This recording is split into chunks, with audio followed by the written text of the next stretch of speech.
নমস্কার, আপনারা দেখছেন TV9 বাংলা ডিজিটাল। আমি কমলেশ। আবহাওয়াবিদরা বলেই রেখেছিলেন জানুয়ারি মাসের শেষেই আবহাওয়া উষ্ণ হয়ে যাবে এবং সরস্বতী পুজোয় ঠান্ডার লেশ মাত্র থাকবে না। জানুয়ারির শেষে ঠিক কেমন আবহাওয়া ছিল, এখন কেমন আবহাওয়া রয়েছে। সরস্বতী পুজো দুদিন ধরে চলছে, গতকাল এবং আজ। ঠান্ডা যে ছিল না সেটা তো আমরা দেখেই ফেলেছি এবং আবহাওয়াবিদরা এটাও বলেছেন সরস্বতী পুজো চলে গেলেই সামান্য হালকা ঠান্ডা ফিরতে চলেছে এবং আজকে রাতেই কিছুটা হলেও তাপমাত্রা কমতে শুরু করবে। আজ রাত, কাল সকাল, পরশু সকাল, এই সময়টাতে একটা হালকা ঠান্ডার অনুভূতি ফিরে আসছে। কত টেম্পারেচার নামবে সেটা বলবো। তবে এটাও ঘটনা যে এই তাপমাত্রা যেটা নামবে সেটাও কিন্তু সাময়িক। কাল পরশু এই দুটো দিনের জন্য, তারপরে আবার সাময়িকভাবে তাপমাত্রা বাড়বে। তারপরে কী হবে সেটা বলবো। আগে একটু দেখে নিই তাপমাত্রা কতটা নামতে পারে। আজকে কলকাতা সর্বনিম্ন তাপমাত্রা 22.2 ডিগ্রি সেলসিয়াস ছিল। আশা করা হচ্ছে কাল আলিপুরের তাপমাত্রা 18 ডিগ্রি সেলসিয়াসে নামতে পারে। দমদমের তাপমাত্রা আজকে 20.6 ডিগ্রি সেলসিয়াস ছিল, সেটা আশা করা হচ্ছে ওই 18-19 ডিগ্রি ঘরে নামতে পারে। যদি একটু জেলার দিকে যাই, পুরুলিয়ার তাপমাত্রা আজকে 12 ডিগ্রি ছিল এক্সপেক্টেড, সেটা এই দুদিনের মধ্যে 10-11 ডিগ্রিতে নামতে পারে। এবং যদি দেখি বাঁকুড়া 16 ডিগ্রি ছিল, সেটা এক্সপেক্টেড 14-15 ডিগ্রিতে নামতে পারে। শ্রীনিকেতন আজকে যেটা ছিল 14.6 ডিগ্রি সেলসিয়াস, সেটা 13 ডিগ্রির আশপাশে নামার একটা সম্ভাবনা রয়েছে। এই মোটামুটি চিত্র। মেদিনীপুরের তাপমাত্রা সর্বনিম্ন তাপমাত্রা ছিল 20 ডিগ্রি, সেটা 17 ডিগ্রিতে নামতে পারে। আসলে এই মুহূর্তে যেটা আপডেট সেটা হচ্ছে একটা পশ্চিমী ঝঞ্ঝা ছিল, শক্তিশালী পশ্চিমী ঝঞ্ঝা, যার প্রভাবে গত কয়েকদিন ধরে টানা কুয়াশা এবং আংশিক মেঘলা আকাশ আমরা দেখেছি। রোদই উঠছিল না, একটা খুবই ডিপ্রেসিং একটা ওয়েদার ছিল। সবাই জিজ্ঞাসা করছিলেন রোদটা কবে উঠবে। সেই পশ্চিমী ঝঞ্ঝা কেটে গেছে, ফলে আজকে অনেক জায়গাতেই রোদ উঠেছে। কোথাও সকালের দিকে, বিশেষ করে পশ্চিমাঞ্চলের দিকে, এবং পরবর্তীকালে উপকূলের দিকে একটু বেলা বাড়লে রোদ উঠেছে। আমরা সেটা হয়তো খুব কড়া রোদ এখনই নয়, কিন্তু রোদ উঠেছে।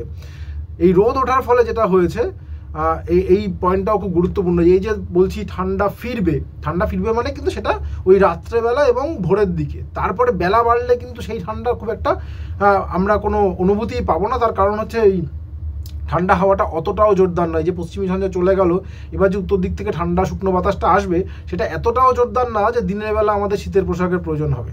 রাত্রেবেলা ঠান্ডাটা ফিরবে, ওই যে তাপমাত্রা বললাম সেটা ওই স্বাভাবিকের কাছাকাছি বা স্বাভাবিক একটু ওপরেই থাকার সম্ভাবনা। এবং দিনের বেলা যেটা বলছি যে রোদের তেজ, যেহেতু আকাশ পরিষ্কার থাকবে, সকালের দিকে একটু কুয়াশা থাকবে, কোথাও একটু আংশিক মেঘলা আকাশ থাকতে পারে, কিন্তু বেলা বাড়লে রোদ উঠবে এক্সপেক্টেড। ফলে সর্বনিম্ন তাপমাত্রা যেমন একটু নামার দিকে রয়েছে, যেহেতু রোদ উঠবে, ফলে সর্বোচ্চ তাপমাত্রাটা অনেকটা বেড়ে যাবে। যেটা আজকেই দেখা যাচ্ছে বাঁকুড়া, পুরুলিয়া, ডায়মন্ড হারবার, মানে পশ্চিমাঞ্চল থেকে উপকূল অনেক জায়গাতেই সর্বোচ্চ তাপমাত্রা কিন্তু 30 ডিগ্রির ওপরে রয়েছে এবং এটাই আগামী কয়েকদিন থাকবে।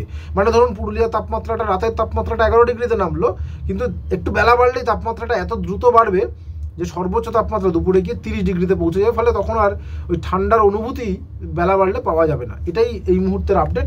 এবং আবহাওয়াবিদরা যেটা বলছেন, দুদিন এই রাত্রেবেলা ভোরবেলা ঠান্ডা আমেজটা ফিরবে, কিন্তু তারপরে আবার যেমন তাপমাত্রা নামবে, সেরকম দুদিন পরে মঙ্গল, বুধ, বৃহস্পতি, শুক্র আবার তাপমাত্রা বেড়ে যাবে। অর্থাৎ যেখানে এখন তাপমাত্রা রয়েছে প্রায় কাছাকাছি আবার সেই জায়গায় ফিরে আসবে। তারপরে কি ঠান্ডা ফিরতে পারে? দেখুন, এই মুহূর্তে একটা পশ্চিমী ঝঞ্ঝা ঢুকছে, তার প্রভাবে 5 তারিখ পর্যন্ত উত্তর পশ্চিম ভারতে বৃষ্টি বাদলা থাকবে। ফলে তার প্রভাব আমরা দুদিন পরে পাবো। তখন এই ঝঞ্ঝাটা চলে যাওয়ার পরে, অর্থাৎ 2 দিন প্লাস 2 দিন কি 3 দিন, তারপরে এই ঝঞ্ঝাটা চলে যাওয়ার পরে আমরা হয়তো আবার একটু তাপমাত্রা নামতে দেখতে পারি। মানে এরকম একটা পরিস্থিতি থাকতে পারে। এখনও পর্যন্ত সেটা অনুকূল রয়েছে যে আগামী 2 দিনে তাপমাত্রা কমবে, তারপর ঝঞ্ঝার প্রভাবে আবার একটু তাপমাত্রা বাড়বে, তারপরে এই ঝঞ্ঝাটা চলে গেলে আবার একটু ঠান্ডা ফিরতে পারে।